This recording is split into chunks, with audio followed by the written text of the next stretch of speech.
Welcome back to Taiwan Now Look. We are very delighted to invite Dr. Sheng-mou Hou, Minister of Health, to come to our program. Dr. Hou will be talking about Taiwan's membership and efforts to join the WHO. But as we know, that is a long-term goal.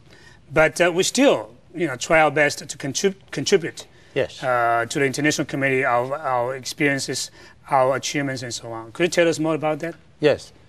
Let's look back how Taiwan's come through. Yeah. Do you remember that around 40 or 50 years ago, after the Second World War, and Taiwan received many assistance? That's right. Yeah, from states, from WHO, from many advanced countries, go back country. So we get rid of malaria, we get rid of polio, and we have a very good achievement in public health. So in the past, we received assistance from our friends.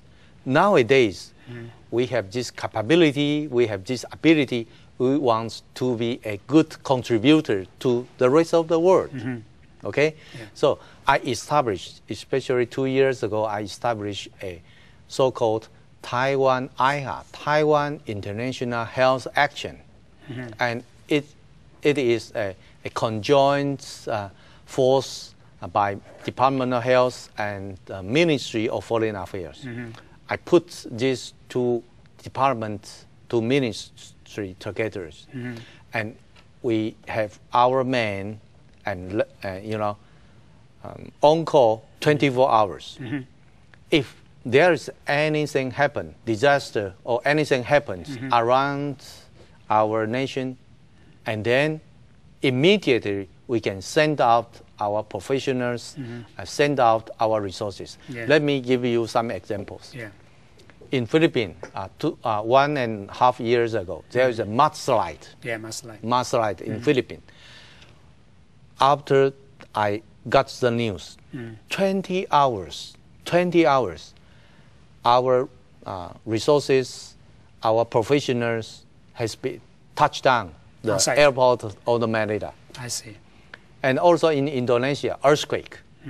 And then within 3 days, there are so many orthopedic doctors and traumatologists and all the nurses and go there and help them.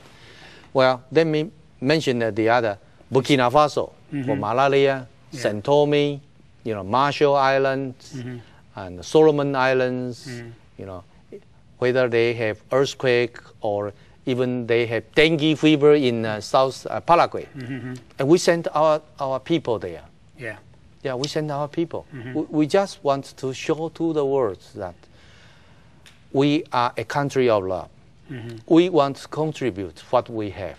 In the past, we received many help from others. Nowadays, we want to be a good citizen of the global community. We want to donate. We want to do good things. Well, and that's the policy now Taiwan wants to be. So Taiwan IHA is more or less emergency or crisis related, emergency relief or emergency aid assistance, right?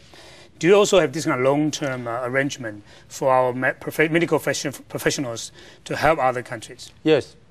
In my term, I established at least 2 health centers, one in Marshall Island, one in Solomon Island, with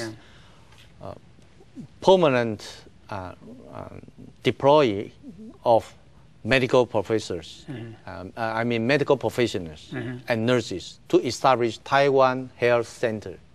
Okay, and also in Vietnam, although we do not have a diplomatic relationship with Vietnam, but we donate Tamiflu, which is a drug against avian flu. That's right. And also in the rest of the world, such as Kenya, even in Africa. We have a program, and we joined Canada. I'm very happy to see that 2 teams, one team from Taiwan, one team from Canada, they work together in Kenya. And also in Africa, such as Malawi, we have 8 team there, and also the Haiti, we have a laboratory there.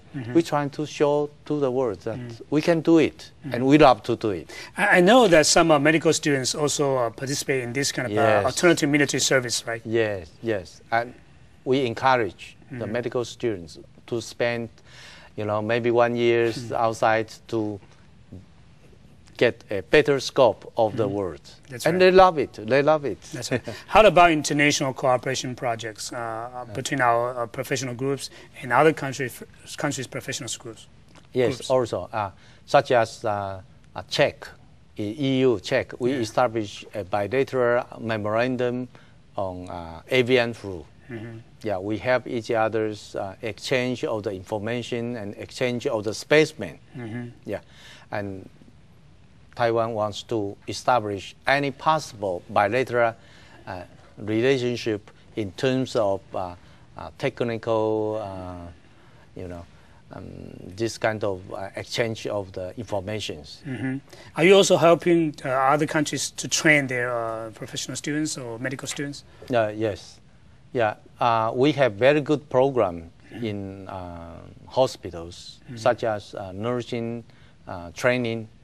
Yeah, especially for those underdeveloped countries, and we provide scholarship for them to come to Taiwan and get their training.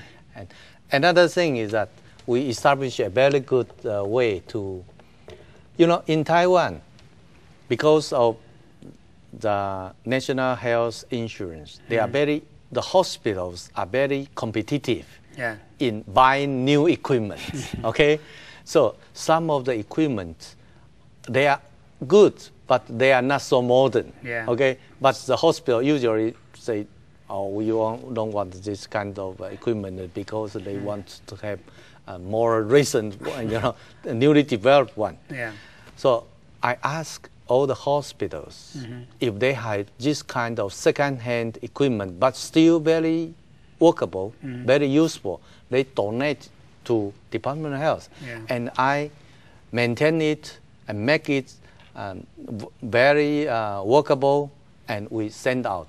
Not only the equipment, we send out the people. To train them, to train them and the maintenance people. And such as, I think last year we sent a computerized tomogram to Mongolia. I see. And that is the first equipment in Mongolia. And also sent something to the Pacific Islands. Yes. So what I try to say is that we try, Department of Health, try to impress the world that we want to be a good one. We want to do these things. And how can the rest of the world treat us like this? It's not fair. But so far, do you think that the whole international community appreciate the efforts that Taiwan has been doing over the years? Yes, from many reports and from the magazines and from so many, speeches, even speeches inside the WHO. The ministers say, I believe it's from, some country from Africa. He mentioned that we are very grateful to Taiwan, who help us in establishing programs against AIDS and against public health crisis or something like that. So our attitude, our effort has been well recognized by the rest of the world. Yeah, but as we know that short of this kind of multinational or international cooperation, bilateral approach sometimes is an alternative way. Yes. So are we cooperating with the neighboring countries in Asia to try to reduce the risk of these kind of epidemics and so on? Oh yes, that's very important. We try to establish all the possible bilateral connections with Japan, Korea, and they think it's a necessity. Yeah, it's a mandate because we have to work together. Yeah. In today, nobody can fight alone against the infectious disease. Yeah, we should all work together because the disease will, within hours, a virus will fly from Taiwan to Seoul, to Manila, to Tokyo. If we cannot work together and if we cannot share the information together, there will be a disaster. Will be the SARS-like disease will come again. will come again. Yeah, Dr. Hou, you mentioned earlier that Taiwan's national health system is ranked number 2 in the world as one of the best. And so when we come back, we'll talk about other achievements Taiwan has accomplished over the years, aside from the national health system. Okay. And don't go away. We'll be back after these messages.